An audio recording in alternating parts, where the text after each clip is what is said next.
ahora creo que sí, que se solucionaron los problemas técnicos. Primero que todo, bienvenidos a Cloud Class. Este es un nuevo espacio virtual de comunicaciones para apoyar iniciativas de capacitación, difusión y sociabilización de temáticas TIC, en donde estas herramientas sean fundamentales. Así que la más cordial bienvenida al profesor Jorge Salgado y Eligio Salamanca. Bueno, dentro de esta línea de lo que estábamos hablando en relación con las TIC, es que hacemos la presentación de nuestro primer webinar, denominado Pandemia y Educación y TIC, una mezcla paradigmática, el cual estará a cargo de estos dos grandes profesionales de la educación nacional. Como había mencionado anteriormente, Eligio Salamanca, encargado de la Escuela de Kelwe de Pucón, y primer profesor chileno que alcanzó el Global Teacher Prize, estando dentro de los 50 profesores más destacados del mundo.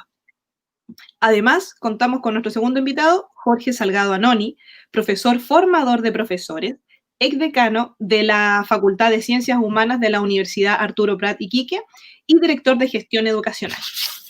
Bueno, bienvenidos a este espacio, los dejo con los expositores del día de hoy y al finalizar se procederá a hacer una ronda de preguntas en donde estos podrán resolver todas sus dudas e inquietudes. ¿Ok? Los dejo con ellos. Hola, muy buenas tardes. Hola, Eligio. Un abrazo. Hola, a la distancia. Igual, ¿cómo están? Qué gusto de estar juntos nuevamente, gracias a las tecnologías. Así es. Bueno, parto agradeciendo a Cloud Class, este nuevo espacio que nos permite a algunos actores, ¿cierto?, de la educación poder participar de nuestras experiencias, poder compartir y también dar una mirada, yo diría, más completa a lo que ha sido este tremendo fenómeno en el cual todavía estamos siendo partícipes. El espacio de hoy día es un webinar que lo hemos diseñado de tal forma que sea un diálogo reflexivo entre dos educadores que hemos sido y estamos siendo todavía agentes, ¿cierto?, para participantes del sistema, ya sea de educación superior o del sistema escolar, y en el cual la educación se ha visto golpeada, intervenida por lo que ha significado la no presencialidad y la irrupción de la tecnología, esta vez ya con mucho más fuerza.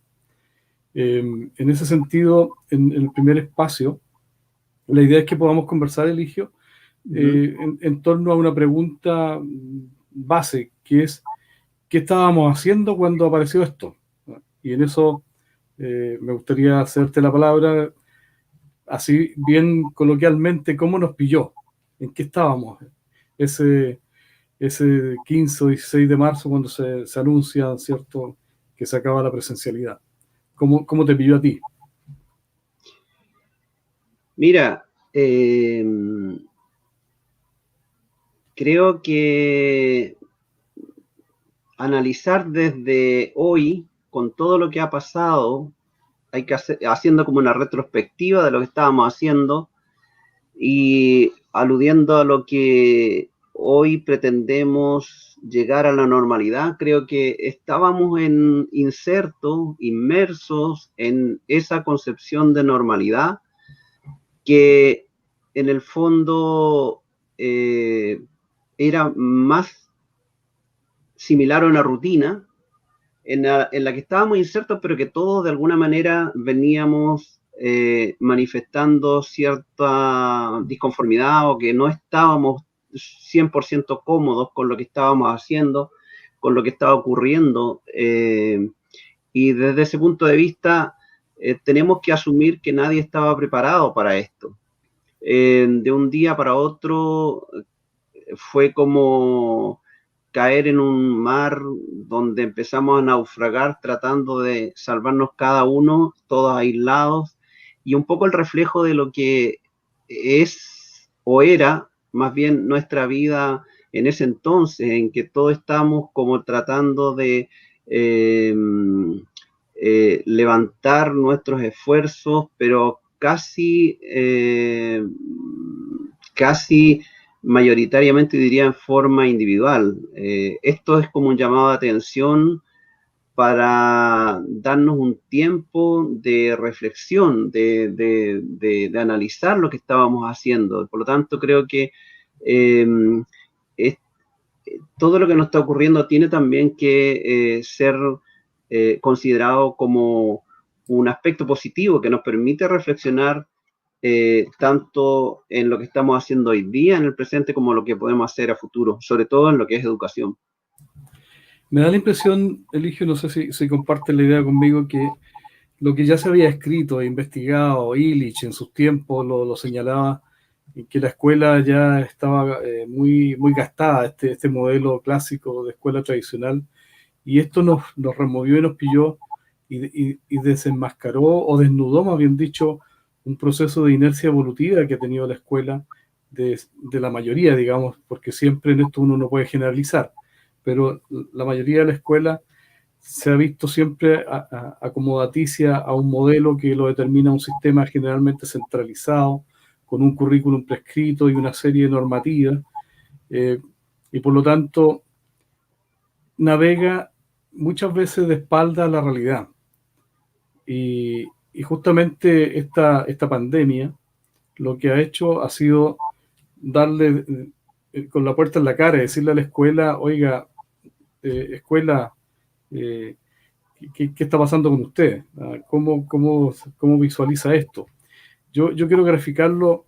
He estado haciendo algunos esquemas, digamos, de cómo lo viví yo en el cargo que ejercía como director de gestión educacional, y me di cuenta que la primera reacción de las escuelas y del sistema fue lo que yo llamo, y lo estoy describiendo por ahí, la búsqueda o la carrera por salvar un tesoro equivocado. Porque si uno ve la normativa que parte el 16 de marzo, todo indica para el sistema escolar y toda la instrucción es, oye, hay que asegurar que los niños mantengan el servicio educativo, que sigan pegados como que nada está pasando por el exterior. Y yo debo confesar que también caímos todos en eso, porque cuando hicimos la pregunta inicial, nosotros estábamos preparados para eso. Generalmente uno planifica a fines de diciembre, enero, y en marzo repasa la planificación y parte de la rutina escolar que, como digo, es una inercia evolutiva. Los planes operativos se repiten, qué sé yo. Pero justamente nos damos cuenta que ese 16 de marzo, cuando se ordena la suspensión de clase, corrimos a salvar el currículum prescrito. Y por lo tanto, los niños tenían que seguir conectados a la estructura asignaturista, a ese currículum, a esas materias que siempre han estado bien diseñadas, ¿cierto? Hay una planificación muy precisa, y ahí se entretejen los conceptos de los objetivos de aprendizaje, los indicadores, qué sé yo, la progresión curricular, etcétera. Entonces, ese fue el primer momento. Salvemos el tesoro. Y ese era el tesoro. Sin embargo, ¿cómo se manifestó eso?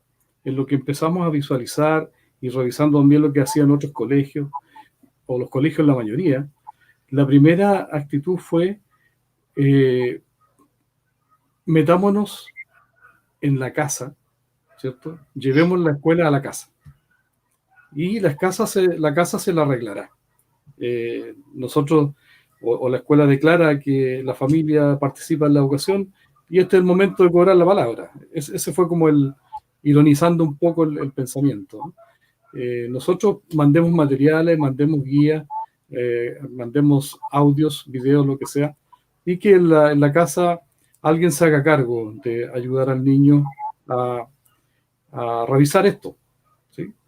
Porque tarde o temprano el ministerio o el sistema nos va a pedir cuenta de cómo se ha ido avanzando con este avance curricular.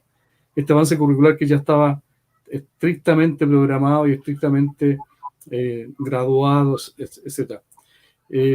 Sin embargo, luego va apareciendo la necesidad de que haya interacción entre el profesor y el niño y el apoderado, porque el apoderado, aquí hay una cosa que no se ha denotado o no se ha discutido mucho. El apoderado tomó un rol protagónico en esto. Pasó a ser un segundo mediador del aprendizaje en condiciones bastante atípicas, en condiciones en que la escuela entró por la ventana a su casa y le desordenó el esquema de su rutina cotidiana. No sé, Eligio, si en la ruralidad y en la situación que tú vives a diario, ¿esto también se manifestó o estaba más salvaguardada esa familia en tu territorio? Mira, lo que pasa es que lo que tú comentas está condicionado a muchos factores. La escuela no es la única responsable de este sistema, por cierto. La escuela responde, digamos, a la normativa y responde, digamos, al sistema que ya está implementado. La educación la hacemos más allá de la escuela, la hacemos también en conjunto, es decir, hay autoridades a cargo, hay sostenedores a cargo, hay universidades a cargo de otras materias, hay la familia a cargo de otros componentes de la educación. Y entonces, lo que tú mencionas, por ejemplo, en relación a salvaguardar ese tesoro, en el fondo es también, claro, en cierta forma es el tesoro equivocado para las demandas que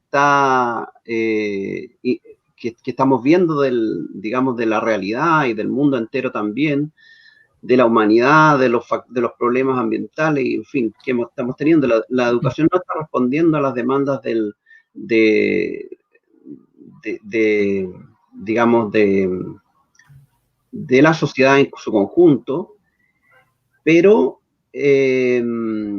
digamos que ese tesoro es como el canje para lograr ascender y que a esta soñada movilidad que la educación también debería garantizar, ¿te fijas? Aquí, sobre todo, los apoderados que más preocupación han manifestado son los que pertenecen a niveles donde los estudiantes tienen que inmigrar o pasar a otro nivel, los de cuarto medio, los que están por ingresar a la universidad, en fin, porque esa es como, digamos, el pago, ese tesoro es el pago que tienen que hacer los estudiantes para progresar en la educación. Por otra parte, esta educación también está como muy segmentada en Chile. No está, lo conversamos hace unos días atrás, y está entregada a distintos sostenedores. No es que esté tan centralizada. Entonces, esto de estar como más en manos de distintos sostenedores, particulares subvencionados, particulares privados, en fin, hace que la educación se transforme en un bien de competencia, en un bien de mercado.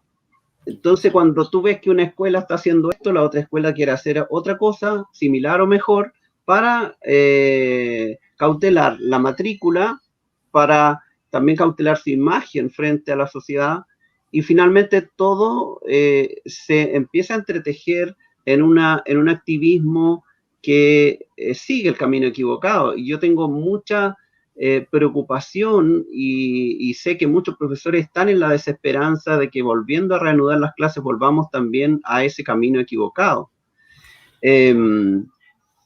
Ahora, ese es por una parte. Y dentro de los factores que yo te decía al comienzo de lo que está ocurriendo, esta educación no es tanto como poder llevar la educación a la casa, porque también está condicionada a la realidad de cada familia, a la forma en que nosotros podemos llevar la educación también hacia los estudiantes. En eso también hay una diversidad enorme que se relaciona un poco a la condición sociocultural de la familia, o socioeconómica, más bien dicho, de las familias. Aquí hay escuelas que siguen trabajando en modo virtual o a distancia, con plataformas online, y no es, yo diría que no están llevando tanto la escuela a la casa, porque el profesor sigue haciendo las clases por esta modalidad online, y más bien que eso facilita también el trabajo de acompañamiento de la familia en la casa, porque las tareas se hacen durante el tiempo que está programado para la clase online. Eso aún es complejo para la familia, pero yo diría es mucho más complejo para las familias que no tienen acceso a Internet y que tienen que hacerse cargo de las guías impresas que se entregan y sorteando dificultades de hacinamiento, sorteando dificultades de no tener acceso a bibliotecas o a plataformas digitales, y que por lo tanto quedan en una situación bastante desfavorable en esa competencia tan desigual, por decirlo, en cuanto a la educación. Sí, tú has relevado dos o tres elementos muy interesantes que nuevamente repito, es esta pandemia que nos tiene a todo el mundo, ¿cierto? Todavía muy complicado y quizás hasta cuándo nos va a tener complicado. Ha develado también las desigualdades tremendas de nuestros sistemas educativos, no solamente en nuestro país, en las regiones, sino en el mundo. En el mundo, sí. Hoy día leía por ahí un artículo de la UNESCO. Fíjate que al 4 de marzo habían 295 millones en el mundo de estudiantes que estaban sin clase. Sin embargo, el 25 de mayo ya iban en 1.600 millones de estudiantes de distintos niveles sin clases presenciales. Sin clases presenciales, pero haciendo grandes esfuerzos los países por mantener un servicio educativo con diferentes modalidades de educación remota, a distancia, teleclase, lo que fuese. La radio logró tomar nuevamente un papel relevante en algunas comunidades. Sin embargo, eso, según la UNESCO, también agranda las brechas, ¿cierto?, en la educación, y es muy probable que a la vuelta de esto, cuando se haga el diagnóstico o se haga el resumen, vamos a encontrar que las brechas que hoy día existen o que existían antes de la pandemia se hayan agrandado. Es interesante también visualizar que las rutinas de casa variaron, porque, claro, cuando yo decía que la escuela se metió en la casa, es porque, por ejemplo, en las clases online, que sería la tercera etapa. Yo estaba hablando primero de la etapa de la información, ¿cierto? Cómo la escuela sigue mandando y asegura que el niño siga conectado al currículum. La segunda etapa para mí surge la necesidad de que también vuelva la interacción, el face-to-face, cara a cara entre el profesor y el estudiante. Y si no se puede, por lo menos con mensajes telefónicos, WhatsApp, etc. Sí. Y finalmente, la tercera etapa, que es la virtualización, cuando ya las plataformas y todos estos sistemas de administración de aprendizaje empiezan a proliferar, ¿cierto? Se subsana eso de la interacción. Y en ese minuto nos damos cuenta, yo diría, el sistema se da cuenta que el factor más importante que está a la base del proceso educativo, que es que la presencialidad releva siempre, que es la relación humana, ¿cierto?, es la que da el soporte, y empezamos a pensar que las familias, los niños, están viviendo en un contexto que cada vez se hace más cercana a la pandemia a sus entornos familiares. Empiezan a enfermar, empiezan a fallecer familiares, que sean vecinos, se empieza, la realidad que estamos viviendo, la realidad del contexto, empieza a hacerse más cercana, y la escuela empieza a tiritar, digamos, porque no estábamos preocupados de eso. Entonces aparecen las ideas de la contención. Fíjate que el 17 de marzo, el 16 sale la resolución si no me equivoco, el 15 de marzo la resolución del MinSal, que suspende las clases presenciales. El 16 de marzo la UNESCO lanza una primera ficha técnica, o ya una segunda, no me acuerdo, con 10 recomendaciones para los sistemas educativos. Y una o dos de esas recomendaciones centraban el énfasis en las relaciones humanas, ¿cierto?, y en las relaciones afectivas, que incluso lo señalaba ahí, los sistemas escolares no deben volverse locos con esto de la tecnología y con esto de mantener una estructura escolar durante la pandemia, porque no va a ser posible exigir a los niños, ¿cierto?, que sigan pensando solamente en los aprendizajes que da el currículum prescrito o lo que, como yo llamo, el tesoro equivocado en ese contexto, ¿no? No en el contexto de la educación para el siglo XXI. Entonces, yo creo que también, nuevamente, con lo que tú me señalas o nos señalas, comprobamos que este fenómeno sanitario nos remueve a la escuela y nos dice, oiga, vamos a tener que empezar a pensar ahora en la contención. Los niños están hablando de que su abuelo enfermó, los niños están hablando de que su tío está enfermo, que el vecino murió, que el virus se está acercando, e incluso están haciendo ya algunos niños síntomas de algunas, seguramente más adelante serán patologías declaradas si no se contienen a tiempo, ¿cierto? De mucho miedo, mucha angustia, mucha ansiedad. Bueno, ese es como el cuadro general más crítico, yo diría, y que no muchas veces lo vemos, ¿eh? O lo queremos ver, por esa inercia, preocupados, como tú muy bien dices, cuál es el objetivo de la educación, quiénes participan ahí. Ahora, ¿qué pasó con los docentes? ¿Qué pasó con tus docentes? ¿Cómo reaccionaron? Yo tengo mi visión, he estado haciendo algunas entrevistas, encuestas a profesores que generosamente están colaborando con estos estudios, y es muy interesante lo que les ha pasado, no solamente en el plano profesional, sino también en el plano personal.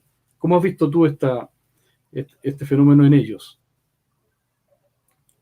Mira, creo que en los profesores ha aflorado también fuertemente el componente humano, es decir, la educación más humanizante. Y esto también ocurre en distintas realidades, porque en el caso de las escuelas más vulnerables, como las que yo trabajo, por ejemplo, y otras que conozco, los profesores se han transformado en el motor de la educación y han pasado a trabajar en primera línea en esto de la educación en la pandemia. Aquí se visualiza mucho lo que pasa con los trabajadores de la salud en primera línea, pero los trabajadores de educación han pasado desapercibidos, pese a que también se exponen cuando van a tomar contacto con los estudiantes, que es imposible no tenerlo, porque si no el proceso educativo, el acompañamiento pedagógico no estaría ocurriendo. Entonces creo que ha aflorado distintos liderazgos también en esas áreas, de generar redes para conseguir no solo ayuda solidaria para satisfacer necesidades básicas como de alimentación principalmente, o de calefacción, vivienda, en fin, sino también de cómo lograr llegar a los estudiantes con actividades que puedan asegurar el desarrollo de habilidades, no solo académicas, sino que también desarrollar habilidades socioemocionales en los niños y en las familias. Porque para que un estudiante esté bien emocionalmente, también hay que hacernos cargo de la familia. Entonces, los profesores yo creo, hemos experimentado actualmente la necesidad de una educación mucho más integral. Y eso ha obligado o está demandando fuertemente a los profesores a incursionar en el desarrollo, en el autoaprendizaje de otras competencias, de cómo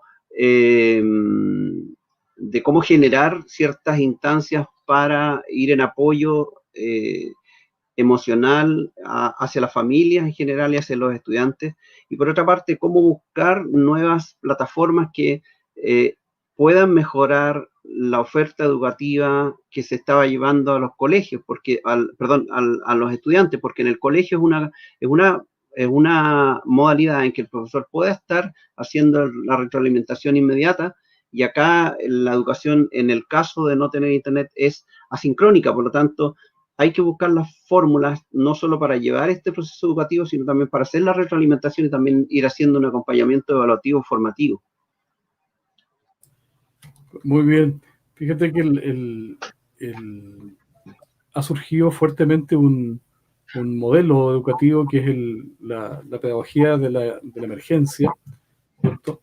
Que justamente se ha estado desarrollando a raíz de los grandes procesos de guerras o de terremotos o de catástrofes naturales o bien catástrofes humanas, como el tema de los refugiados y todo eso. Creo que es un modelo educativo interesante a explorar y a incluirlo en la formación de nuestros profesores. Porque justamente es otra la visión, es como, ¿cierto? Cómo canalizar lo que tú muy bien has descrito, esto de que el profesor tomó el rol, se situó en la primera línea haciendo la analogía con nuestros profesionales de la salud, porque fue a atender la emergencia, o sea, sobre todo porque la viven como padres apoderados también, por lo tanto tienen un doble rol. Ahora, con respecto a las tecnologías, fíjate que es interesante que en todos los países, y sobre todo en Latinoamérica, puedo hablar, se hicieron fuertes esfuerzos a partir de los 90 en la instalación y la provisión de herramientas tecnológicas en los colegios, grandes proyectos como Enlace en Chile, qué sé yo, de los 90. Y fueron proyectos que avanzaron muy lentamente.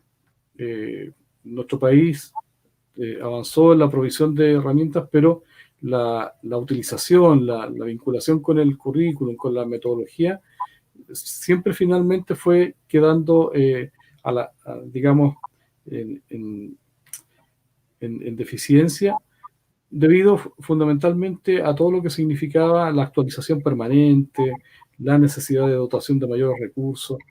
Sin embargo, se ha podido ver que llegamos a esta crisis y a tratar de tener un telecolegio o brindar una educación, ¿cierto?, basada en tecnología, con muchos déficits, ¿cierto?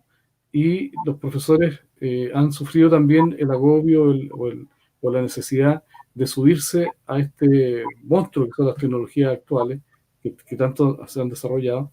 Sin embargo, yo rescato que analizando este fenómeno a través de un modelo, uno se puede dar cuenta que si los encargados o los responsables del sistema educacional hoy día se dan cuenta, pueden, a partir de esta experiencia, de lo que está pasando, pueden inyectar recursos y sobre todo en formación y capacitación que pueden instalar rápidamente, ¿cierto?, las últimas tecnologías en la escuela y favorecer mucho los procesos de enseñanza-aprendizaje. Porque por la circunstancia en la que se han debido involucrar los profesores, algunos sobre todo han dado un salto que es elogiable, ¿cierto? Porque han pasado del uso de tecnologías muy elementales para el usuario actual, han pasado a tratar ya de manejar una plataforma virtual, desarrollar clases en ese escenario y también acompañarse de muchas aplicaciones que les facilitan la tarea educativa. Entonces, ese salto que ha sido forzoso, que ha sido muy agobiador, que ha sido muy cansador, si no se ha aprovechado inteligentemente por el sistema, puede ser una de las causas que tú muy bien señalabas también, y lo habíamos conversado en otro momento, que cuando vuelva la, comillas, normalidad o la presencialidad, no se va a cristalizar justamente por no haber hecho un buen proceso de instalación, ¿cierto? Y de fortalecimiento de esas herramientas. Yo creo que las tecnologías que han sido disruptivas en este minuto, porque han entrado con fuerza, ¿cierto? Y han entrado casi con muchos empujones, en las manos de los profesores hoy día, muchos de los cuales están con el hambre o la actitud de seguir innovando, a pesar de las condiciones, pueden ser una gran herramienta que pueda ayudar a achicar las brechas educativas que hay, siempre y cuando los sistemas también se preocupen de proveer a los estudiantes, ¿cierto?, de masificar ahora en los estudiantes, porque claro, nos hemos encontrado con que hay sectores de la población que no tienen acceso a Internet, no tienen cómo pagar un plan, etcétera, etcétera. Y ahí hemos tenido que ir con otras herramientas. ¿Cómo has visto tú también este fenómeno, digamos, la irrupción de las tecnologías? Mira, yo tengo mi propia apreciación con respecto a las tecnologías. Creo que son muy importantes. Constituyen uno de los componentes fundamentales que debería tener el currículum educativo. Sin embargo, yo veo con preocupación que esta pandemia puede como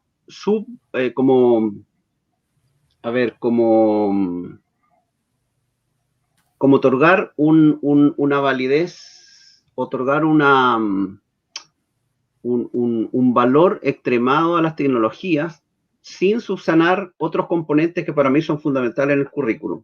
¿Por qué lo digo? Porque desde antes de la pandemia muchos profesores veníamos ya señalando que el currículum estaba obsoleto, que el currículum es muy abultado y que por lo tanto no permite desarrollar ciertas habilidades que son fundamentales. Nosotros, mira, ayer estuve en una reunión internacional, un encuentro, y más de 230 millones de estudiantes en el mundo, 230 millones, sumado a lo que tú decías delante, que están como sin educación formal, más de 230 millones de estudiantes no comprenden lo que leen ni son capaces de desarrollar ejercicios básicos de matemáticas en el mundo. Y en Chile eso ya lo tenemos más que claro. ¿Y por qué ocurre, creo, eso? Yo creo que ocurre por tres factores fundamentales y que tiene que ver con esto que tú me preguntas, un poco más amplio, ¿sí? En el sentido de que yo pongo la siguiente pregunta. ¿Qué pasaría si todos los estudiantes en Chile estuvieran conectados a Internet y con sus equipos y plataformas digitales y que ellos también tuvieran las competencias para ello? Si tuviéramos todo eso, estoy seguro que la educación no sería todavía completa y estaríamos tan desprotegidos tal vez como estamos ahora con respecto a esta pandemia. Un profesor de Canadá nos decía que casi el 100% de los estudiantes tienen conexión a Internet. Sin embargo, están súper urgidos por desarrollar ciertos encuentros con los padres, encuentros virtuales, para poder acompañarles a cómo sobrellevar esta pandemia con sus estudiantes. Y eso hace pensar en que nosotros, para poder, creo yo, mejorar la educación, tenemos que tener a la luz lo siguiente. Al mismo tiempo que esta pandemia nos está enseñando que era posible priorizar el currículum, no era algo tan intocable, el currículum es perfectamente modificable.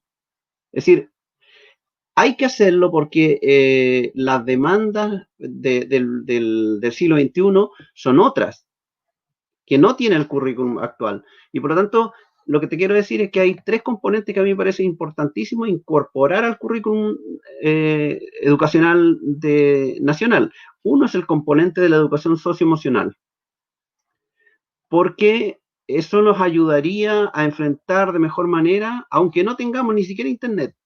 Pero es importante aprender a conocerse. Es importante aprender resiliencia, tener más creatividad para resolver problemas. Es importante resolver conflictos de otra manera. Es importante enfrentar los problemas sociales que está teniendo nuestro país y también una crisis de valores. Es decir, necesitamos ciudadanos que piensen más en servir a los demás. Necesitamos ciudadanos más honestos, más confiables, más solidarios, necesitamos una educación más inclusiva, ¿cierto? Y eso todo tiene que ver con el componente socioemocional. Entonces, alguien que si me puede decir que la sociedad de nosotros, a la luz de lo que vemos en los noticiarios, en la realidad cotidiana, no necesita educación emocional. Creo que la percepción es mayoritaria. Todos, incluso nosotros mismos, necesitamos ahora. Los profesores, para poder contener emocionalmente a los estudiantes, tenemos que estar bien, nosotros también, y la pandemia nos está afectando a todos. Ese es un primer componente. El segundo componente, creo yo, que es el que tú nos dices, que es el componente de las plataformas digitales, las tecnologías, de la información sobre todo, porque nos permiten salvar situaciones como esta y también insertarnos en el mundo. Chile es uno de los países más, quizás, inserto en la economía global y en la globalidad en general. Por tanto, las competencias del siglo XXI también contemplan la alfabetización digital y las competencias tecnológicas para cualquier ciudadano, ciudadano global, digamos. Y el tercer componente, creo yo, que el currículum tiene que obligatoriamente tener una mayor vinculación con la realidad. Nosotros no sacamos nada con tener estudiantes que son capaces incluso de crear software educativo, pero que no sepan cuánto vale un kilo de pan. Porque es imposible que alguien que no sepa cuánto vale algún producto valore el trabajo, valore los esfuerzos de la familia, valore los esfuerzos de los demás. No podemos seguir así. Si un ciudadano no sabe cuánto vale el pasaje del metro, por ejemplo, de una locomoción colectiva, o sea, no. Creo que nosotros tenemos que saber distinguir, no solo identificar problemáticas en el entorno y en el medio del país y del mundo, sino también cómo transformarnos en agentes de cambio para esos problemas. Entonces creo que esto es un conjunto de habilidades de desarrollo que hay que hacerse cargo a través de la educación. Fíjate que importante los temas que has puesto sobre la mesa, Eligio, porque si alguien dijera que estos son ocurrencias, digamos, que aparecen de pronto, uno estaría haciendo o adoleciendo un poco de la información, porque si uno revisa el informe del ORS de los 2000, de inicio de la década, justamente cuando habla de que se plasma después en el libro La educación es un tesoro, ahí aparecen los 4 ejes de los cuales tú te has hecho cargo en tu comentario, que nos muestran y a todo el mundo, o sea, un informe global que se hace en virtud del análisis de la educación de todo el mundo y es capaz de hacer una síntesis magnífica y después decirnos, oye, la educación para el siglo XXI, la que viene, ¿cierto? No puede no considerar estos 4 ejes que tú has mencionado y han ido apareciendo. La educación para la ciudadanía.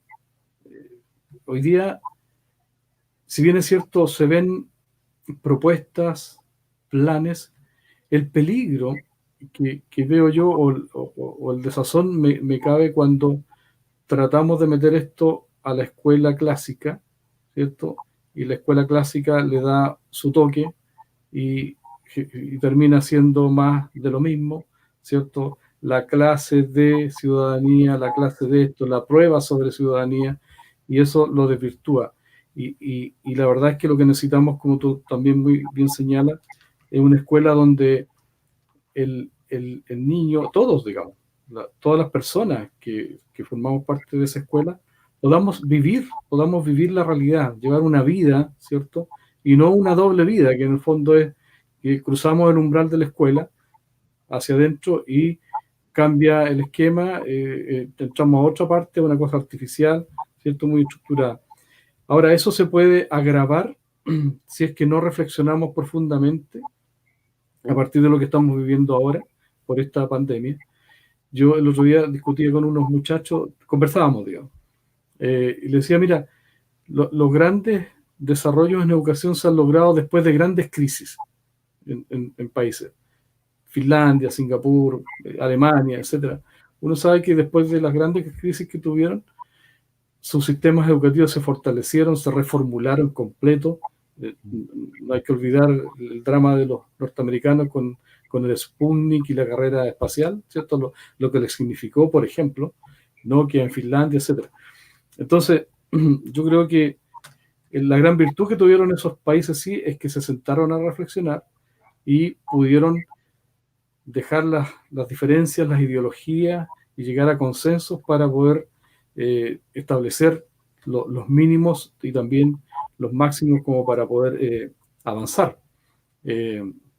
Entonces, hay elementos que se han venido trabajando, que han ido quedando en algunos anaqueles por ahí, ¿cierto? Y que ahora con este remesón mundial cobran mucha vigencia. O sea, los pensadores, los que han estado visualizando un poco lo que venía, lo que necesitábamos, ya nos habían dicho, pero existe esa torcida visión de instrumentalizar todo, ¿cierto?, de acuerdo a la ideología de turno, al sistema de turno, etcétera, que no nos deja, nos pone mucha anteojera.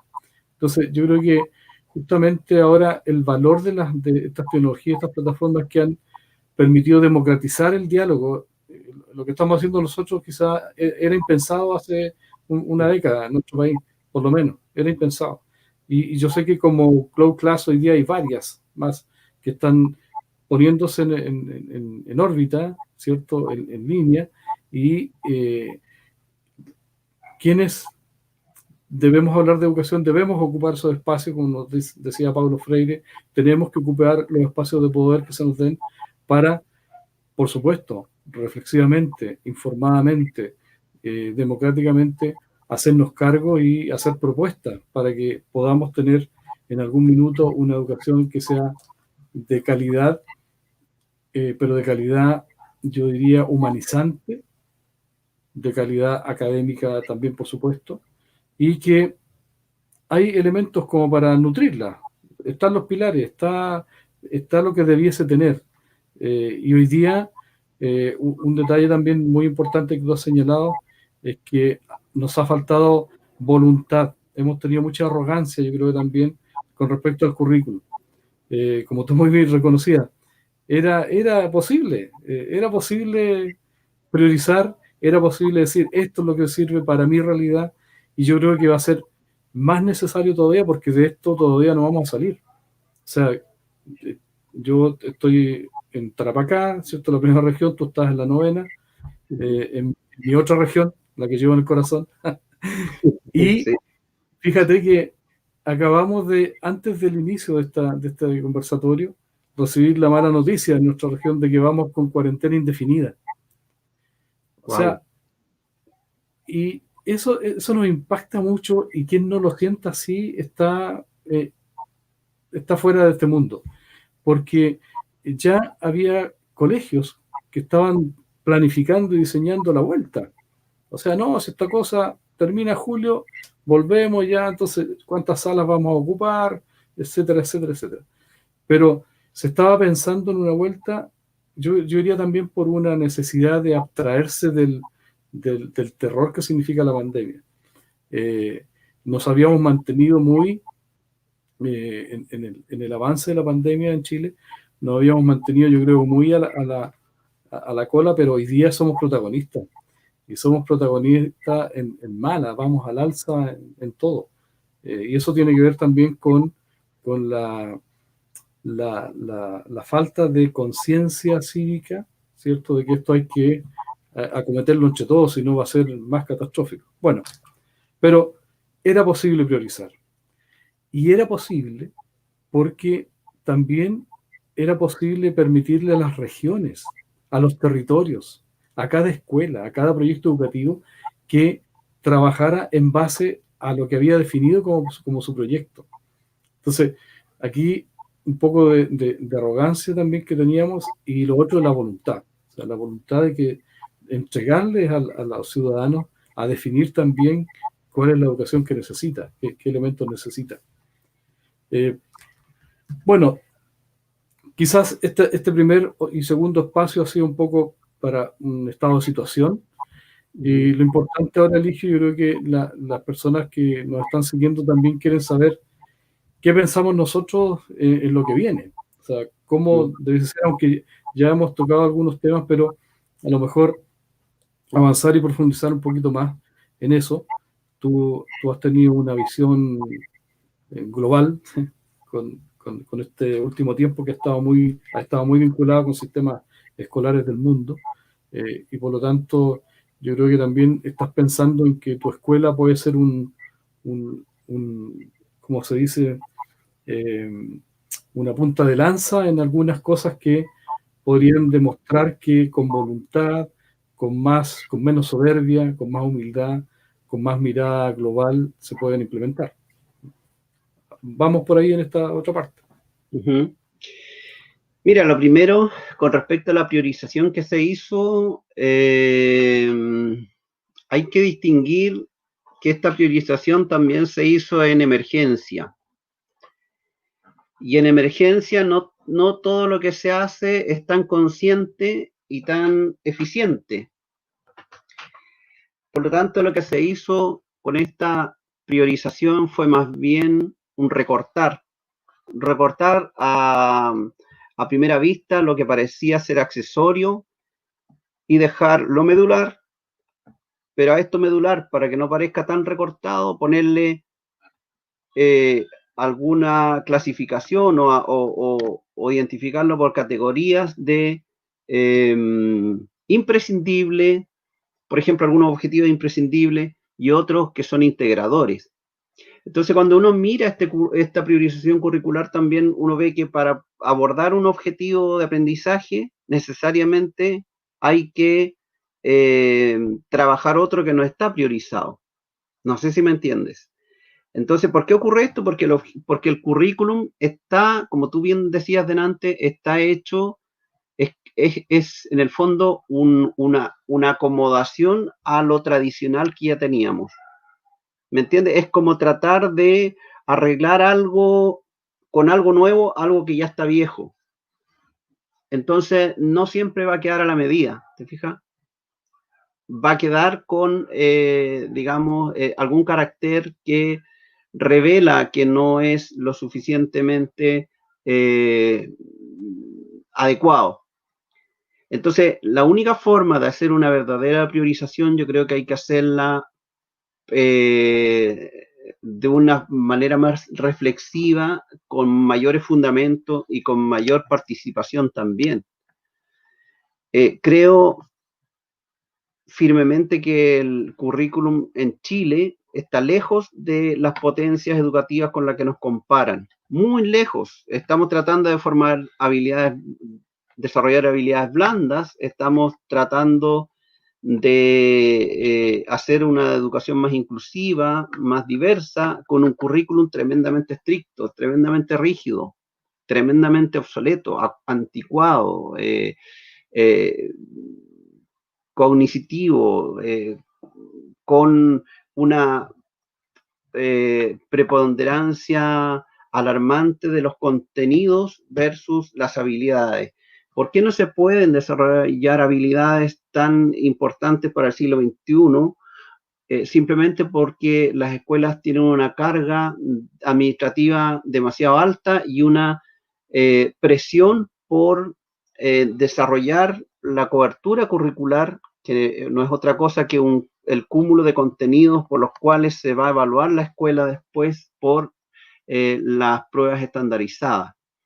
Afortunadamente, yendo un poco más a la pregunta que tú nos hacías, afortunadamente muchas familias han tomado conciencia también de esto, al quedar de manifiesto que sin escuela por una semana sí se puede vivir. Lo que no se puede vivir es sin contacto humano, y por eso las escuelas han seguido haciendo esto con los estudiantes. Inclusive sin atención presencial todos los días, sin que cierre el comercio, sin que cierre algo todos los días, la vida sigue, y eso nos hace entender que la vida es lo más importante. La economía puede esperar, la escuela puede esperar, hay muchas actividades cotidianas que sin dejar de comprender lo negativo que afecta, sin dejar de entender lo mal que lo están pasando algunas personas, lo mal que lo estamos pasando todos, de alguna manera, pero sí, quizás lo más importante es entender que la mayoría de las personas, de los chilenos y del mundo, han sido capaces de sobrellevar esta pandemia, y que se ha desatado en todos los niveles un movimiento de solidaridad impensado tal vez cuando comenzó esta pandemia. Hoy en cualquier ciudad hay muchas ollas comunes, hay varias acciones sociales en favor de los que están siendo vulnerables, porque hay que entender también que el concepto de vulnerabilidad cambió en 180 grados, es decir, gente que eran pequeños emprendedores que antes de la pandemia no eran catalogados como vulnerables, hoy sí están siendo tremendamente vulnerables, quizás más que las personas de clase social baja, porque no tienen acceso a ficha de protección social, porque no tienen ayuda de ningún tipo y porque los gastos en los que se desenvolvían para desarrollarse emprendimiento también es grande. Entonces, lo que yo veo para el regreso es que tiene que ser cuando la seguridad sea tal que no tengamos la desconfianza de que vamos a resultar contagiados y que vamos a tener la experiencia de otros países que han tenido que retroceder en los avances. Creo que, por otra parte, las familias y las comunidades escolares en este tiempo han aprendido a hacer un poco más eficiente el acompañamiento y el trabajo educativo a distancia. De alguna manera se han ido adaptando y eso también hay que valorarlo. Hay que valorar también el desarrollo de otras habilidades que se están logrando en las casas y por lo tanto hay que entender igual que no todo es perdido y que el desarrollo progresivo de la educación en la escuela, inclusive, tiene tiempos. Es decir, no va a pasar nada si 6 meses un estudiante dejó de estudiar. Si nosotros nos preguntamos cuando estudiábamos en tercero básico, ¿tú te acuerdas, Jorge, en tercero básico, en el segundo semestre, qué aprendiste y si eso te afectó si no lo hubieras aprendido? Nada. Pasa que en Chile somos muy estrictos, somos muy duros en pensar, en atribuir caracteres a lo que de repente ideológicamente conviene defender, pero que en la práctica no es tan así.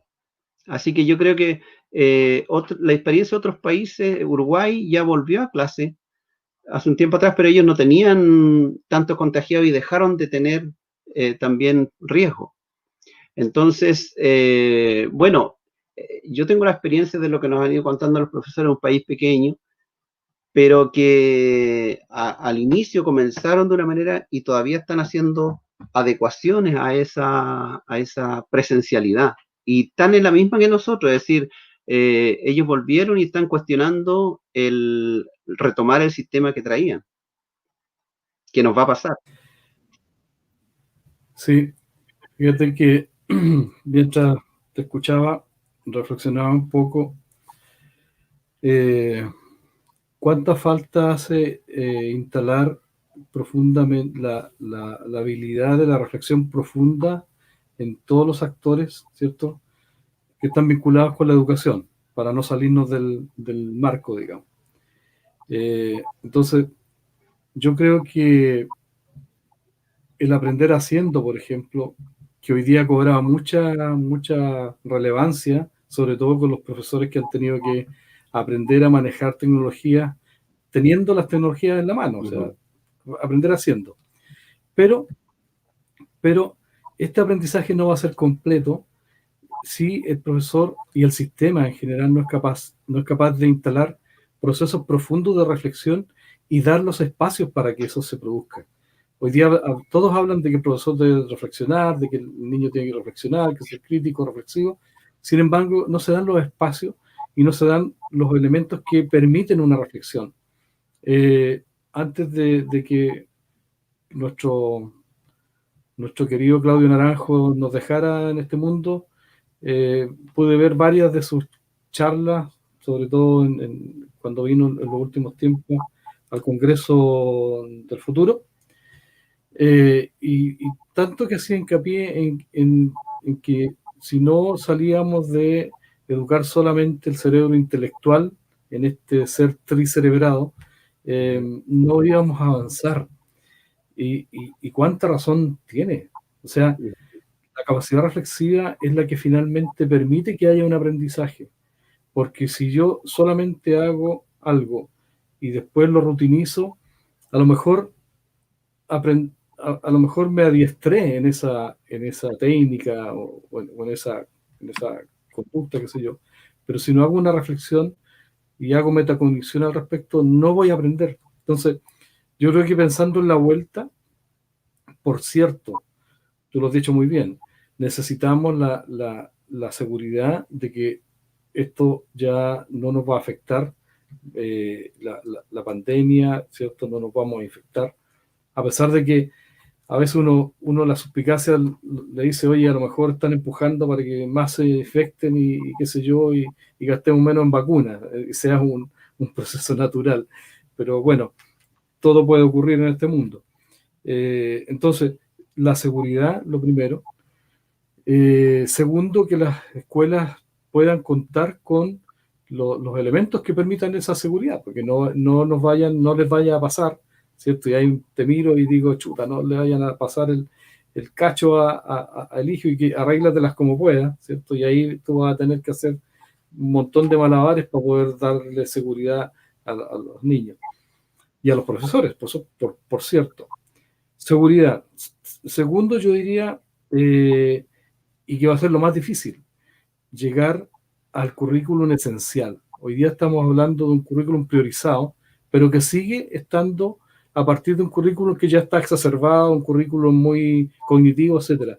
Pero parece que hay que avanzar a un currículum esencial, que es lo que define la esencia de este ciudadano, de este ser humano del siglo XXI, que tiene que estar cuidando mucho el medio ambiente y todo lo que es la naturaleza. Ese currículum esencial va a haber que construirlo. En tercer lugar, yo creo que en lo práctico también la escuela tiene que cambiar su mirada, y esto es una generalización, por supuesto. Hay ejemplos al contrario que son dignos de elogio, de su vinculación con los padres y apoderados. Esa vinculación instrumental, administrativa que existe hoy día, es fatal. Es fatal porque los padres apoderados necesitan también ser partícipes, porque muchos de ellos también tienen que ser reeducados. Nuestro país tiene una alta tasa también, más de 600.000, creo, analfabetos funcionales, muchos de los cuales son apoderados, y que hoy día les hemos perdón, endosado una responsabilidad mayor al atribuirle la calidad de mediador en el aprendizaje de sus hijos en la casa, cuando ellos tienen problemas de alfabetización por desuso, tienen problemas de poca comprensión. Entonces, la escuela tiene que hacer una política de alianza estratégica más afectiva con los apoderados, más de trabajo en conjunto, que beneficie a todo y el aprendizaje. Y por supuesto, yo diría, los espacios para que los docentes y los asistentes de la educación también sean más protagonistas y no funcionarios, ¿cierto? Administrativos de un sistema que muchas veces una carga excesiva, que los profesores siempre la asumimos con esa pasión y esa vocación, pero que a la larga pasa la cuenta porque te cansa y te va frenando y no te deja actualizarte, no te permite, qué sé yo, interfiere en tu vida personal. Entonces, yo rescataría esos elementos en esta pasada, digamos, que hay que tener para la vuelta. ¿Cómo hacer una escuela que mire, que abra sus puertas y que mire más al contexto, que mire más al territorio y se vincule con ese territorio, que haga más ciudadanía, una escuela ciudadana, una escuela que no se aleje, que no se enclaustre, que cierre la puerta y que restrinja todo a manuales, a normativas, ¿cierto? Sí. Eso creo que... Yo bien cortito solamente, mira, el primer punto sobre la seguridad, ¿por qué yo hago tanta énfasis en la seguridad? Porque para volver a clases y pensemos que tenemos todos los elementos de protección personal y, digamos, que se necesitan o que indican los protocolos, pero la seguridad es muy difícil implementarla en personas que no tienen todavía la capacidad de hacerse responsables en forma autónoma, que me refiero a los estudiantes más pequeños sobre todo. ¿Cómo hacer en específico que los estudiantes puedan mantener su mascarilla puesta? ¿Cómo hacer que no se abracen? ¿Cómo hacer que no se olviden que no deben compartir una fruta o algo que están comiendo? A esa es la seguridad que es difícil de controlar en las escuelas. Y en el segundo punto, sobre el currículum, yo creo que es muy importante, y esto es lo que más va a costar, que el Estado, digamos, el Ministerio de Educación, también tiene una gran dificultad para implementar estas políticas públicas, que son como de sentido común, de que tiene que haber una educación, tiene que darse una educación que contribuya a la formación de la ciudadanía global o a la formación ciudadana, como tú dices, y a la educación socioemocional, a estos componentes que mencionamos hace un rato, porque el ministerio no tiene un rol, digamos, protagónico en la mayoría de los estudiantes de nuestro país. Es decir, el ministerio no tiene no tiene, digamos, una mayoría de escuelas y de estudiantes en donde puede determinar ciertos lineamientos curriculares a seguir. No nos olvidemos que la educación más pública que existe en Chile, mi mirada es que en Chile no hay educación pública, porque la educación pública está sujeta a lo municipal y quedamos a criterio de que la municipalidad tiene más o menos recursos, tiene mayor o menor preponderancia por la educación, en fin, no está en manos de un Estado, la educación, digo, no está en manos de un Estado que pueda determinar lineamientos generales para la formación de una ciudadanía de la república, digamos, del país. Entonces, esto lo va a poder hacer con las escuelas que son más públicas, que son las municipales. Pero ya en la educación particular subvencionada, el ministerio tiene un rol más bien de sugerente para que los sostenedores puedan tomar o no estos lineamientos. Y en la educación particular privada, bueno, ahí no nos podemos, porque en todos los países del mundo existe esa modalidad. Pero creo que una de las necesidades primordiales que muchos profesores estamos esperanzados en el cambio constitucional respecto a la materia de la educación que pueda garantizar este derecho a una educación más universal en el país, no quizás completamente con todos los lineamientos, sino que con algunos que son trascendentales, como estos que hemos estado diciendo acá. Muy bien, creo que en eso totalmente de acuerdo, coincidimos plenamente. Hemos llegado, creo que al corazón de nuestra problemática como nación, ¿cierto? Tenemos ahí esa segmentación administrativa, burocrática, ideológica también, que no nos permite en este minuto dar ese gran salto. Creo que hay algunas preguntas y abrimos este último espacio para responder algunas de ellas. ¿Quién nos está controlando? ¿Nos puede pasar las preguntas por pantalla?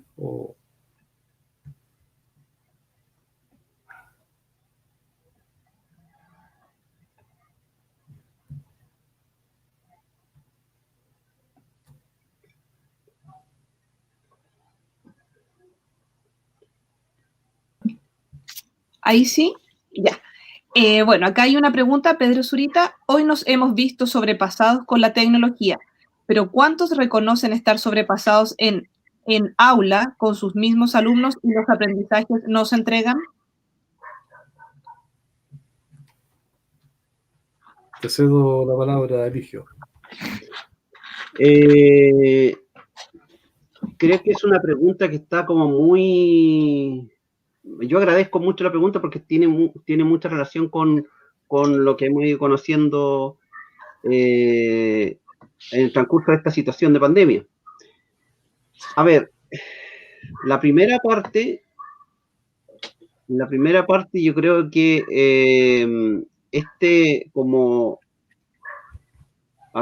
¿cómo lo hago? Esta como disconformidad de que no estamos cumpliendo con lo que debemos cumplir es casi universal, digamos. Con quien conversemos nosotros estamos diciendo, pucha, estamos como ansiosos por no hacer todo lo que nos gustaría hacer. Y pese a eso, que no estamos como haciendo todo lo que deberíamos hacer, nos cansamos y nos estresamos igual. Porque la situación de estrés y de autopresión no está dada solo como estábamos acostumbrados por el trabajo que estamos haciendo y el cansancio físico o mental que eso nos produce, sino que esto es una situación de la intranquilidad, la incertidumbre, la incapacidad, el sobreponernos a los factores que son tremendamente condicionantes para desarrollar el trabajo, también agotan mucho.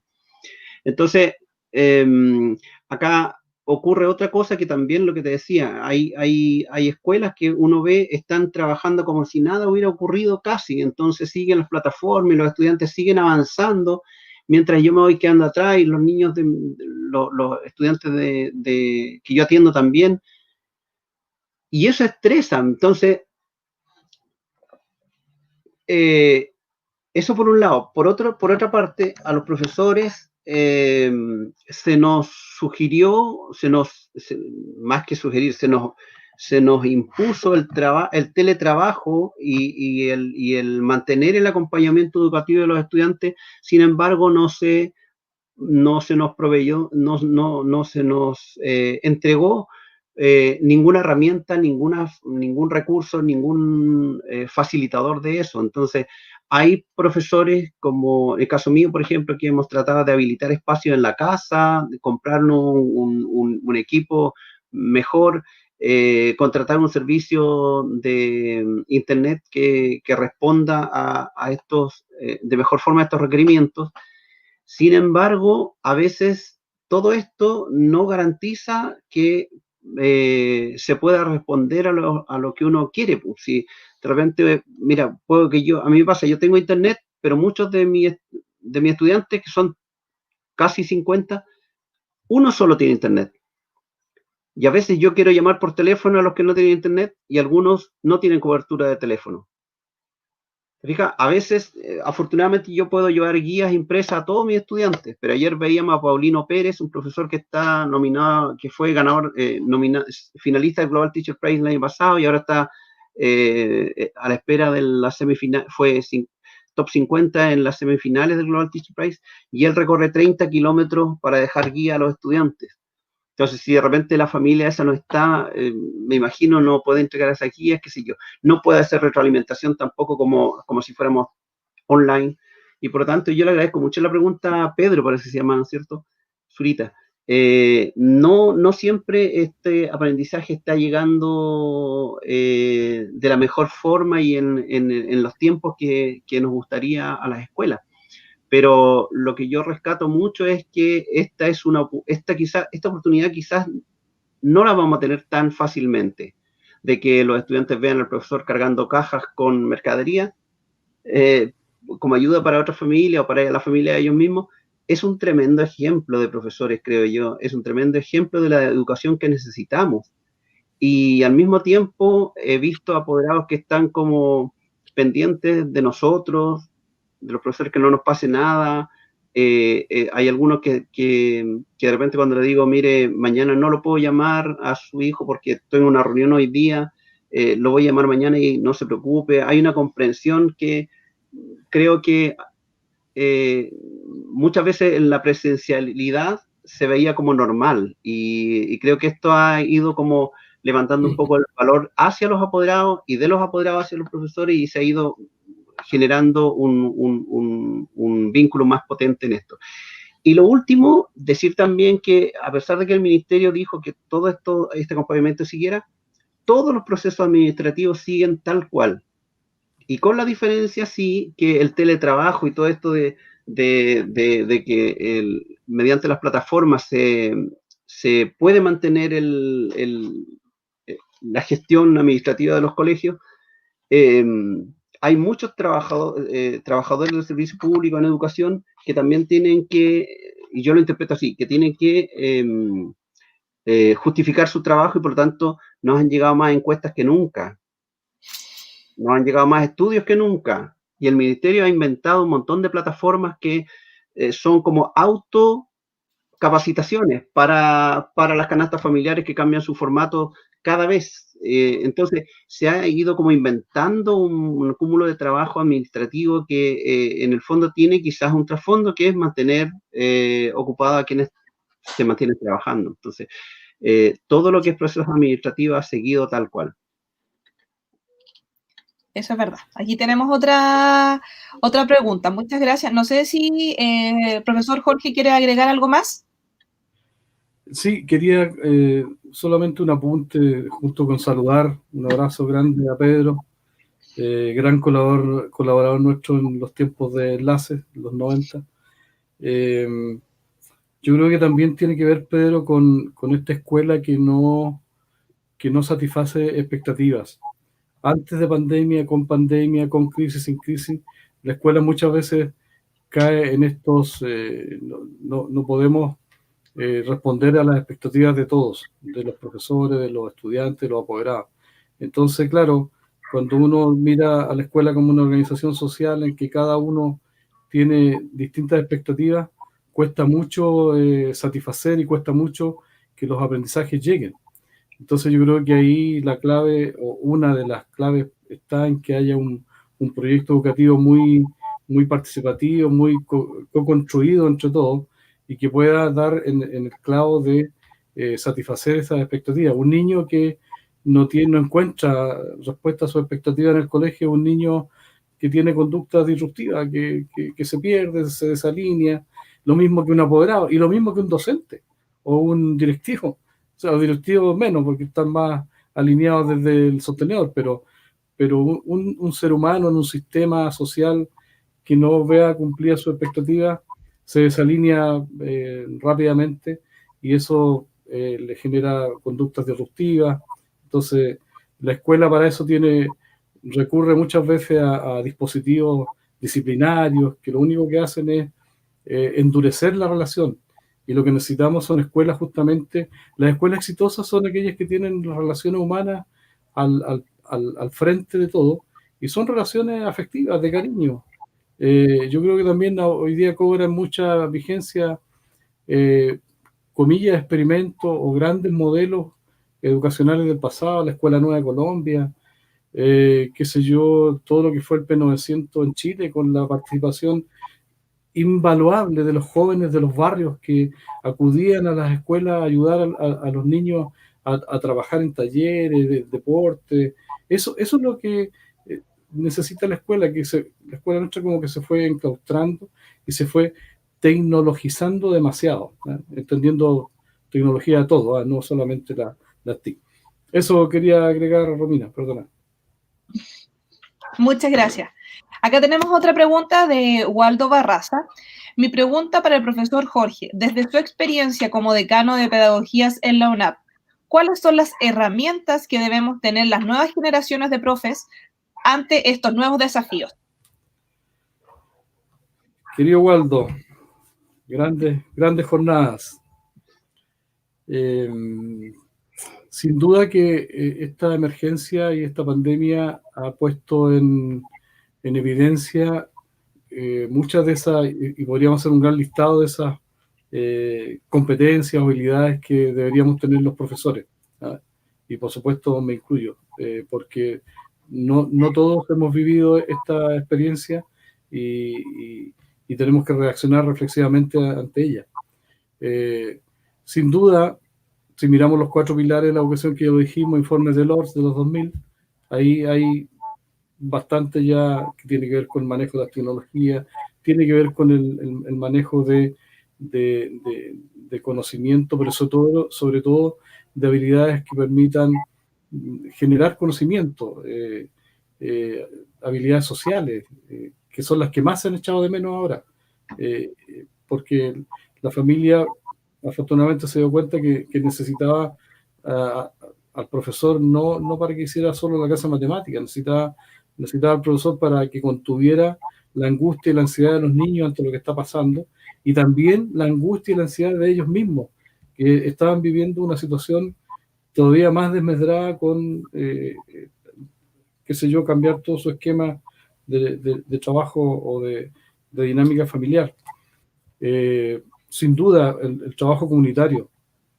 Creo que en otros modelos educativos, el profesor recibe una formación en trabajo comunitario, en trabajar con las comunidades. Recuerdo haber trabajado en algún momento en comunitaria, en enfermería, en la sede de Victoria por allá hace unos años, y era el profesor vinculado con la comunidad, con los agentes comunitarios.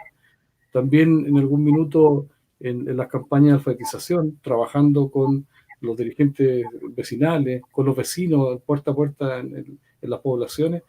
Creo que esas son habilidades que no estábamos entregando en las pedagogías, porque claro, las pedagogías también son hijas del sistema y tenían que obedecer a este currículum cognitivo muy centrado en el conocimiento. Nadie puede enseñar aquello que no sabe. Esa lógica, ¿cierto?, muy instrumental. Creo que a pesar de que hay modelos teóricos que sí lo establecen, Hammond, por ejemplo, establece de que no solamente el currículum cognitivo, sino que también el saber mucho de quiénes son los estudiantes con los que me relaciono, con la familia, con la historia, de dónde proceden. Esos son elementos que deben hoy día, yo diría que hoy día cobran la fuerza que siempre debieron tener. Finalmente, creo que Eligio puede dar también otro complemento. Sin duda, el profesor hoy día ha pasado a ser un referente en las comunidades, porque ha tenido, ¿cierto?, esta capacidad, incluso yo diría natural, por la vocación, por la pasión, de cargar con las cajas de alimentos, de cargar con una mochila, con guías, con materiales de aprendizaje, de ir a la casa del niño, de apoyarlo. Creo que esos son elementos que a lo mejor en la formación de los profesores en algunos tiempos se dejaron de lado y nos preocupamos más de meterlos en laboratorios altamente equipados, ¿cierto?, para desarrollar modelos didácticos también sofisticados que no iban a tener un espejo en la escuela. Creo que por ahí me encaminaría, Waldo, con la respuesta. Y te agradezco mucho que estés con nosotros. Ya. Acá tenemos otra pregunta del profesor Mario Chamorro. Para Jorge Salgado, ¿cree usted que sea posible desarrollar la idea de escuelas populares en las poblaciones en donde se levantaron ollas comunes? Y continúa. Y de ser así, ¿cuál debería ser el objetivo pedagógico de este espacio educativo comunitario? Ayúdame, Eligio, yo complemento. La primera pregunta, por favor, para reflejar, ¿me la puedes repetir, Romina? Sí. ¿Cree usted que sea posible desarrollar la idea de escuelas populares en poblaciones en donde se levantaron ollas comunes? A ver, no sé si voy a responder bien a la pregunta, Mario, pero yo, fíjate que soy partidario de que la educación tenga un vínculo con el entorno y con el contexto. Yo creo mucho en la educación de contexto. Educación de contexto referido a no solo el contexto sociocultural donde se desarrolla la educación o donde está inserta la escuela, sino también al contexto situacional, al contexto temporal, a la contingencia local,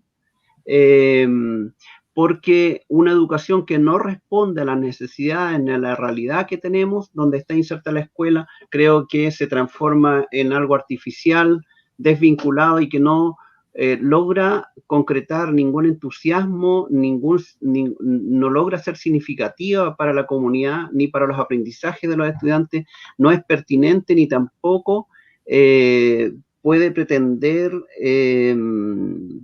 ser una plataforma de desarrollo, ni personal ni colectivo. Entonces, evidentemente, en esos sectores la educación debe partir de las necesidades locales. Cualquier iniciativa de desarrollo tiene que partir desde adentro. Creo que las necesidades son la base de la movilidad para cualquier acción. Yo, en este sentido, recuerdo mis primeros años de docencia, cuando llegué a trabajar a la comunidad donde yo estoy ahora, teníamos una distancia muy cercana a la ciudad de Pucón, pero sin embargo el desarrollo, las condiciones eran, no sé, 10, 50 veces distintas a la ciudad. No había agua potable, no había luz, no había acceso, porque era un sector muy aislado, había 3 ríos que cruzar, una comunidad mapuche, pero sí tenía grandes fortalezas. Cuando yo llegué y me di cuenta, me enamoré de ese lugar, me enamoré de la gente, de las condiciones, porque una de las cosas, creo yo, más importante cuando se ha tenido, digamos, un desarrollo educativo que tiene, que en el fondo es sentido por cuando uno persigue algo que quiere conseguir. Yo quería ser profe desde pequeño para ayudar a los demás, ese era el norte. Entonces, llegar a un lugar donde hay tantas necesidades provoca una sensación de facilidad para trabajar. Cualquier cosa que tú hagas ahí va a ser importante. Y en algún momento yo, juntándome con mis compañeros de universidad y conversando dónde estás trabajando, lo típico, cuánto estás ganando y qué sé yo, y me decían, y por tan poco estás ahí, es decir, ¿qué estás haciendo ahí? O sea, no, yo creo que mira, yo tengo trabajo acá, yo te puedo mover por acá, ¿por qué no te vienes? Entonces, no tienes nada. ¿Qué vas a hacer ahí? Te vas a perder. Entonces, yo recuerdo siempre que lo que más pensaba en ese minuto era, cuando tú tienes poco, al mismo tiempo tienes todo para hacer lo que tú quieras. Entonces, creo que en esos sectores, conversé el otro día en un espacio con el padre Felipe Berríos, y creo que ahí es donde realmente la educación en estos contextos populares es cuando la educación se hace mucho más humana, se hace mucho más integral y hay mucho más posibilidades de que la educación sea un proceso muy cercano a lo que realmente debe ser la educación, un desarrollo integral para permitir a los estudiantes desenvolverse en su medio local y global. Entonces, creo que es apasionante esa realidad de trabajo, pero creo que la educación no puede ser tampoco marginal. Haciendo la distinción en eso, si no puede haber una educación para sectores populares y una educación para sectores de otro nivel, de otro tipo, no. La educación tiene que ser la misma, tiene que ser integradora, tiene que ser inclusiva, y eso debe ser el norte, humanizante. Quiero sumarme a la respuesta. Yo creo que, Mario, también un gusto verte. Mucho tiempo no te veía. Espero que estés muy bien. Gracias por la pregunta. Creo que sí es posible hacer educación popular adecuada a los tiempos y a los contextos, como muy bien dice Eligio, que estamos viviendo. Porque justamente la esencia de la educación popular es que, como decía Freire, transforma o hace que la educación sea un proceso liberador. Y lo que sí necesitamos hoy día en este mundo, ¿cierto?, tan instrumentalizado, es que nos liberemos, es que las personas podamos alcanzar la libertad de pensamiento, la libertad para decidir, la libertad para elegir, la libertad para ayudar, y con la educación popular se puede lograr eso. Recuerdo dos experiencias en México, trabajando en Pátzcuaro, en Michoacán, en escuelas populares un tiempo, donde pude saborear eso que muy bien describió Eligio. Cuando tienes poco, tienes todo. Y cuando realmente una acción genera liberación, inyecta una potencia a las comunidades, porque pueden desarrollar y pueden resolver un problema, una necesidad concreta del día de hoy, y que les cambia la vida. Entonces yo creo en eso y creo que se puede hacer. En nuestro país, la otra experiencia era con un modelo, digamos, adaptado en la urbe, en Ciudad de México, ya no en Michoacán, sino que en Ciudad de México. Se implementó un proyecto que se llamó los CECATI, y que en el fondo tenían elementos de la educación popular, porque los municipios armaban unas tremendas infraestructuras donde había herramientas, libros, bibliotecas, de todo, pero no habían profesores ni estudiantes. Habían personas que de diferente naturaleza iban a esos espacios y enseñaban a otros o aprendían con otros. Iba el alfarero, iba el ingeniero, iba el matrón, iba qué sé yo, o el poblador, el artesano, y enseñaba, compartía sus saberes. Y con eso me pude dar cuenta que generaba unas alternativas de solución de problemáticas, ¿cierto?, de diferentes grupos, y por lo tanto le cumplía expectativas, ¿cierto?, y permitía desarrollar. En nuestro país yo creo que tenemos la posibilidad de hacer eso, a pesar de que la educación está demasiado formalizada. Pero mira, si ya Recoleta en Santiago abrió la Universidad Libre de Recoleta, que ya tiene miles de personas que están estudiando, ¿cierto? ¿Por qué no en cada barrio, en cada población nuestra, una escuelita de educación popular? En que los vecinos, ¿cierto?, que están con un analfabetismo funcional, en que necesitan reorganizar su vida, todas las personas que están quedando cesantes, que claro, el Estado les va a dar capacitación, CENS y todo eso, pero muchas veces hay gente que no llega a eso, no alcanza. Ahora, ¿quiénes tienen que ir ahí? Jóvenes como tú, Mario, como tú, Waldo. Ellos, bueno, nosotros también, los más viejos también tenemos que ir, pero hay que ir a ofrecer, a ayudar, hay que ir a colaborar, porque esa gente muchas veces no alcanza. Por eso el diálogo el otro día con Felipe Berrío, que lo pude ver entre él y Eligio, también me hizo un clic ahí grande. O sea, para ayudar hay que ir donde está el que necesita la ayuda. El Estado nuestro se ha demorado mucho y no ha podido llegar. Entonces yo creo que los jóvenes voluntariosos, ¿cierto?, que tienen esas ganas, están llamados a ir para allá. Eso. Una última cosa que me estoy acordando, que no quiero dejar pasar también, es, bueno, hay experiencias en otras partes del mundo también. Afortunadamente uno puede copiar cosas, ya no es tan necesario ser creativo también, si es que uno no tiene, si uno necesita con más urgencia. Hay experiencias, por ejemplo, de apadrinamiento de estudiantes, que en Chile hay un movimiento que se llama Salvemos el 2020, que está ahora, que tiene como misión que ningún estudiante de primero básico termine el año sin saber leer.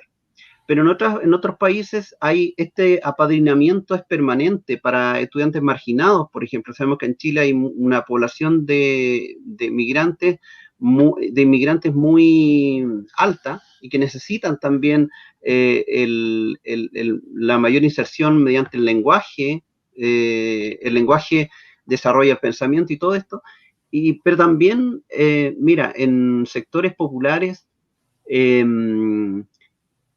es muy importante hacerse cargo también del apadrinamiento a las familias, es decir, cómo una mamá puede desarrollar mayores expectativas respecto de sus hijos a través de la educación. Muchas veces las expectativas de los estudiantes o de las familias son pocas porque no conocen posibilidades u oportunidades. A veces uno dice, es por falta de oportunidades, pero antes de las oportunidades tiene que estar el conocimiento de esas oportunidades. Es decir, si yo no sé que hay beneficios para que yo pueda entrar a la universidad porque mis recursos económicos son bajos, no voy a tener ninguna expectativa si no sé que hay becas para eso y que hay becas que a lo mejor por mi situación tengo garantía 100% de llegar a la universidad. Y eso a veces es tan fácil como que los padres puedan saber qué beneficios hay para desarrollarse. Y otras experiencias también al respecto son, por ejemplo,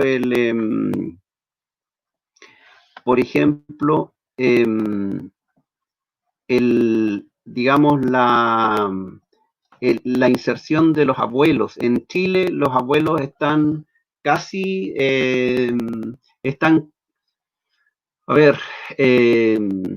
como que vivieron su vida y ya están marginados de la actividad social.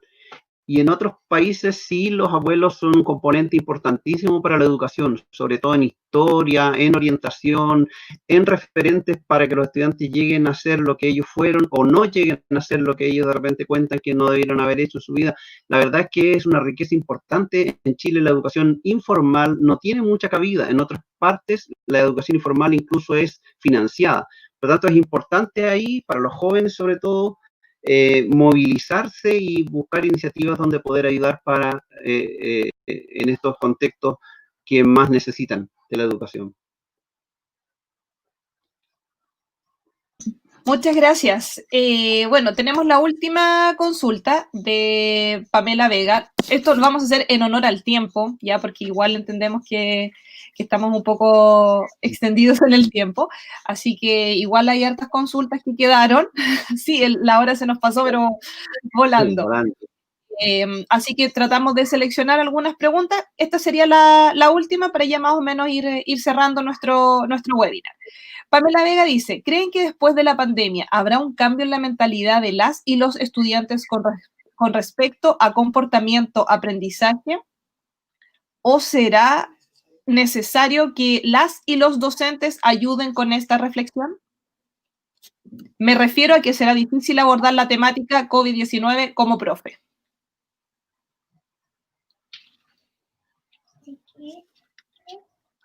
¿Audio, Jorge?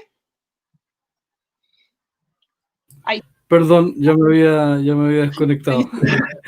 Oye, yo creo que voy a ser roto esta vez, Eligio, voy a contestar primero. Dale, me conviene contestar después si es que hay algo. Es porque estaba pensando en tu última reflexión y quiero ligarla con la respuesta a Pamela. Pamela, gracias por la pregunta. Creo que no vas a estar de acuerdo conmigo. Yo creo que los que tienen que cambiar no son los niños ni los estudiantes. Los que tenemos que cambiar somos las escuelas y los profesores. En la medida que seamos capaces nosotros de adaptarnos a la realidad que están viviendo las personas y a partir de eso, sí, acompañarlo en un proceso reflexivo que les ayude a descubrir, ¿cierto? Su proyecto, les ayude a vincularse más con el mundo que les va a tocar vivir, eso va a estar arreglado.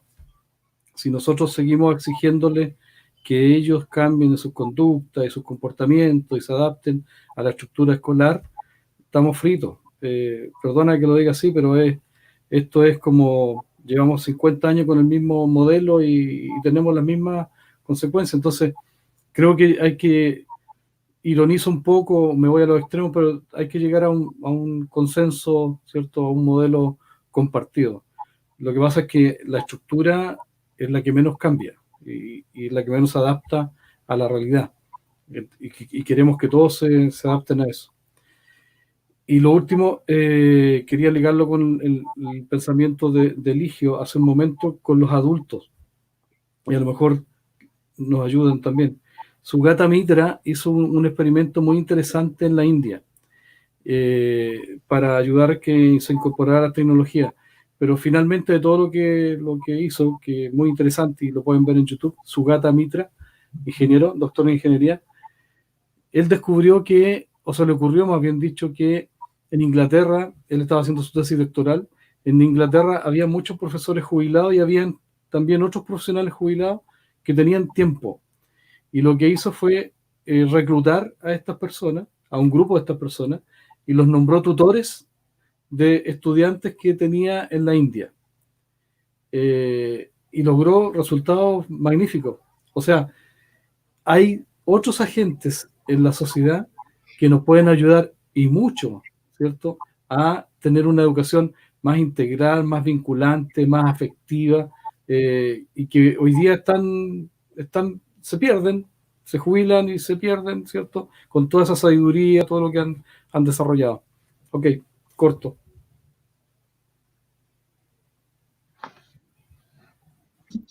Súper, Gracias. súper, ¿Yo? súper No sé corto. si habrá otra. No, yo creo que, mira, yo creo que de todas maneras, para complementar un poco, yo creo que va a ser necesario que nosotros cambiemos. Yo creo que también va a ser necesario diagnosticar qué necesidades tienen los estudiantes, porque yo igual creo que ellos van a llegar cambiados, pero va a depender de nosotros encauzar ese cambio para bien o para mal. Muy bien. Muy bien.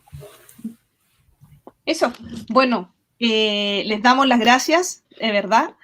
Muy interesante la temática que tuvimos hoy.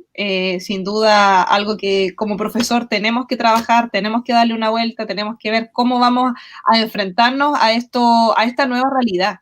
Porque la idea tampoco es volver atrás y quedarnos con todo lo obsoleto que ya está este sistema.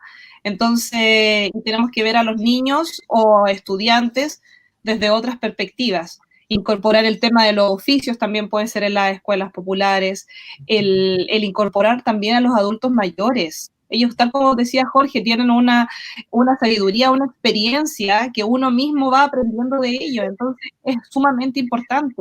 Las familias, ¿cómo abordamos las familias ahora con esta vuelta? ¿Las vamos a excluir como se estaba haciendo o las vamos a incorporar para trabajar también con ellos? Hacer una comunidad educativa como corresponde. Entonces, muy, muy interesante el tema y bueno, esperamos los esperamos a todos para un próximo webinar. Muchas gracias a todos los que pudieron sintonizar por sus preguntas, sorry, pero en honor al tiempo no pudimos extendernos mucho más, ¿ya? Así que muchas gracias a todos y vamos a estar próximos a un webinar. Muchas gracias, Eligio, de verdad, un honor contar contigo. Lo mismo, Jorge, de verdad. Muchas, muchas gracias. Ok, gracias a todos los que estuvieron con nosotros. Abrazo, Eligio. Muchas gracias, igual para ti. Cariños. Muy bien. También, Gracias, Romaina. Ok, muchas gracias. Nos vemos. Gracias, Cloud Nos Class. vemos. Muchas gracias. Adiós. Adiós. Chao.